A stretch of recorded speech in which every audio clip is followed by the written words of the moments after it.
Double Dragon on the ZX Spectrum is not just a conversion. It is not just a brawler. It is not just a famous arcade game squeezed into a home computer until the laws of physics filed a complaint. It is clearly and responsibly the best game ever made. And I know that sounds like exaggeration because it is, but it is also the only emotionally honest way to discuss a game that looked at 48K of memory and said, yes, that will be enough for the pinnacle of interactive violence. Before we begin, let us establish the rules of the argument. The arcade Double Dragon may have more colors. Later versions may have more frames. Modern beat-em-ups may have rollback netcode, unlockable costumes, skill trees, particle effects, and deeply emotional cutscenes about punching men near bins. But the ZX Spectrum version has something stronger. It has absolute confidence. It has the terrifying purity of a machine that cannot afford ornament, cannot afford waste, and therefore has no choice but to become important. This is Double Dragon reduced to a fighting mineral. Walk right, read danger, commit to violence, accept consequences. The entire genre is here, compressed into a form so dense that modern hardware still needs cooling fans just to think about it. World of Spectrum lists the Spectrum release as a 1989 Melbourne house game for 48K machines, programmed by Binary Design, with simultaneous two-player support and multiple control options. That sentence should be engraved on a monument. 48K, 2 players, a street-fighting adventure, enemies, weapons, stages, scrolling urban danger, and all of it inside a memory budget smaller than the image cache of a modern settings menu. No wonder later games needed more RAM. They had less courage. You're gonna need a bigger boat.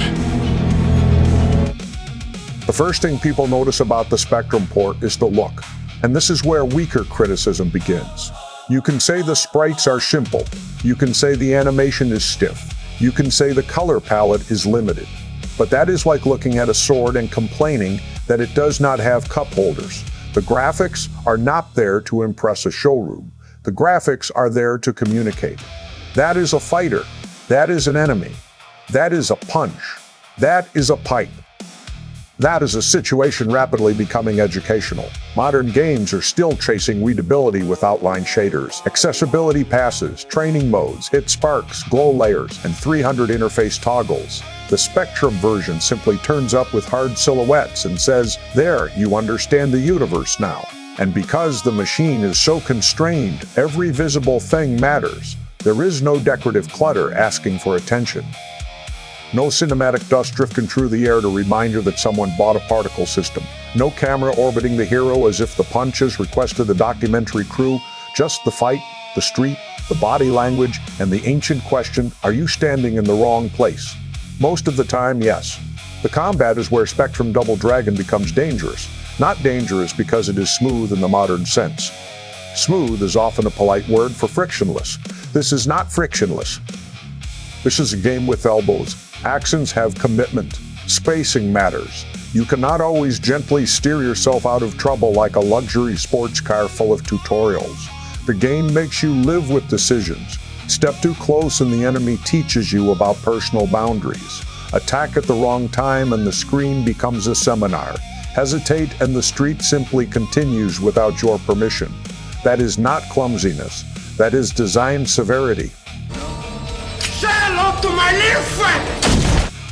The Spectrum version has the discipline of early brawler theory, before the genre surrounded itself with spectacle and forgot that a punch is funniest when the player has slightly miscalculated it.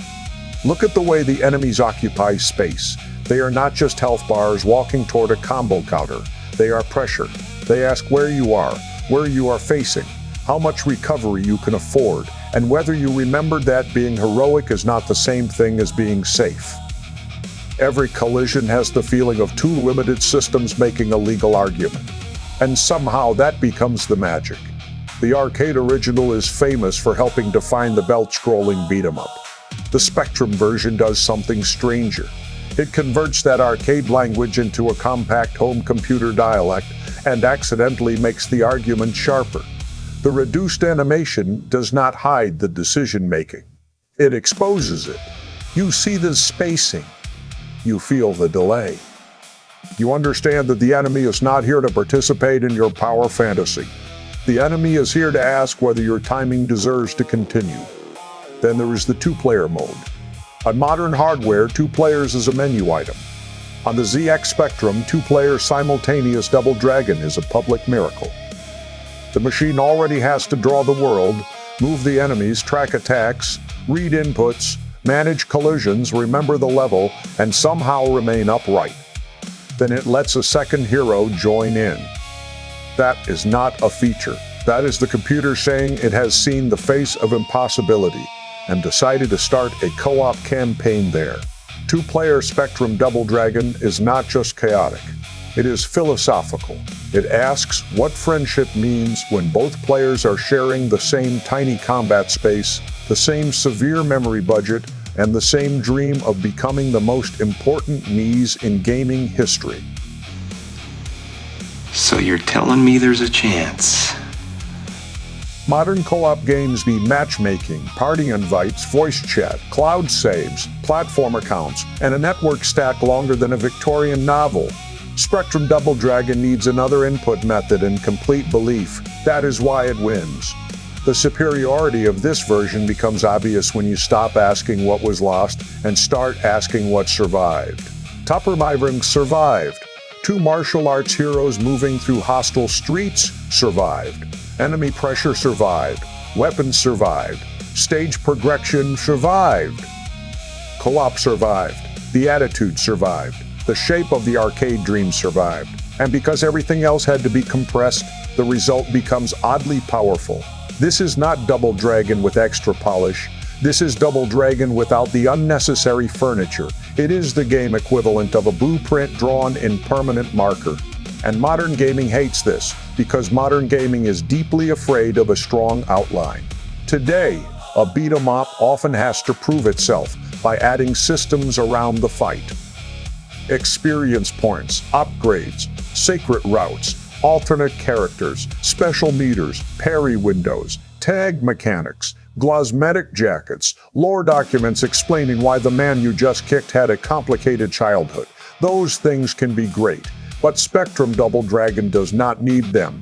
It has the moral confidence of a game that knows a pipe, and a problem can sustain an empire. It does not ask whether you have unlocked the enhanced dragon stance. It asks whether you are going to stand there while that man approaches you with intent. And that is why the pacing still works. The screen-to-screen structure gives the action a heavy, deliberate rhythm. It is less about cinematic flow and more about surviving each little arrangement of danger. The next enemy. The next gap. The next awkward moment where your heroic plan becomes a slapstick incident. That rhythm is the secret. The game is not trying to become a movie. I want you to hit me as hard as you can. It is trying to become a sequence of confrontations you can read. Modern brawlers often become fireworks. Spectrum Double Dragon remains a diagram of violence, and diagrams are powerful. A diagram does not flatter you. It explains why you fell down. Let us also discuss performance, because this is where the Spectrum version becomes almost rude. The game runs on a 48K Spectrum target. 48K. That is not a budget. That is a dare. Modern games can spend more memory remembering a single texture's emotional support data. Spectrum Double Dragon puts an entire beat-em-up into that space, then dares you to complain that a shoulder is the same color as a nearby wall. The correct response is gratitude. Every byte that exists in this game has a job. There are no idle bytes leaning against the scenery. No memory wasted on explaining crafting materials. No hidden database tracking whether Billy Lee feels conflicted about side quests. The machine is too busy delivering the greatest game ever made. This is what people mean when they say old games were efficient. Except in this case, we should say it with the seriousness usually reserved for structural engineering. Double Dragon on the Spectrum is an act of compression so extreme that calling it a port feels too small. It is a declaration. It says the arcade dream can be translated. It says the arcade dream can be translated. It says the Argray can survive subtraction. It says that if the core is strong enough, you can strip away everything until the remaining shape still punches. That is innovation. Not innovation as a press release, innovation as survival. The port has to choose constantly what matters most. It cannot bring everything over. So it brings the idea, and the idea is enormous. This is why the Spectrum version is superior to all the rest. The arcade version is the source. Respect. The home versions are historical artifacts. Respect.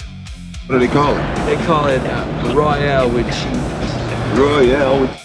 Later sequels and remakes add features.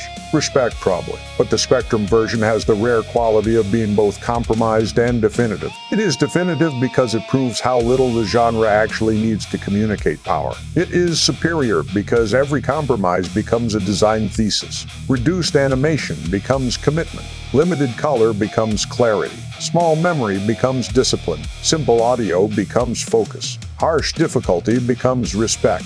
The screen does not seduce the player. It cross-examines them, and if that is not the best game ever made, then what are we even doing here? Now imagine a modern remake that understands this. Not a remake that apologizes for the Spectrum version. Not a remake that covers it in effects until it resembles every other neon brawler trying to win a trailer festival. A remake that treats the Spectrum port as the sacred text. High contrast sprites, brutal timing, two-player chaos, readable hit space, high contrast. Street stages that look like a memory-efficient crime opera. Every punch deliberate, every enemy clear, every weapon treated like a philosophical event.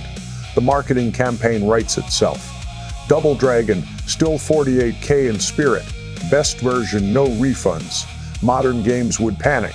They would ask where the skill tree is. They would ask how many cosmetics are in the seasonal pass. They would ask whether players can pet a dog. Spectrum Double Dragon would simply point to the street and say, "No, but you may learn spacing." That is enough. It is enough. It has always been enough. The serious conclusion is that Double Dragon on the ZX Spectrum is an ambitious, fascinating, deeply compromised, and weirdly compelling home conversion of a landmark arcade brawler. It deserves attention because it shows what developers tried to preserve when a huge arcade design met tiny domestic hardware. But the emotionally correct conclusion is better. Let off some steam, Bennett. This is the superior Double Dragon. This is still the best beat-em-up. This is gaming's final form rendered in art edges, limited color, and 48K of absolute self-belief. Modern classics can keep their shaders.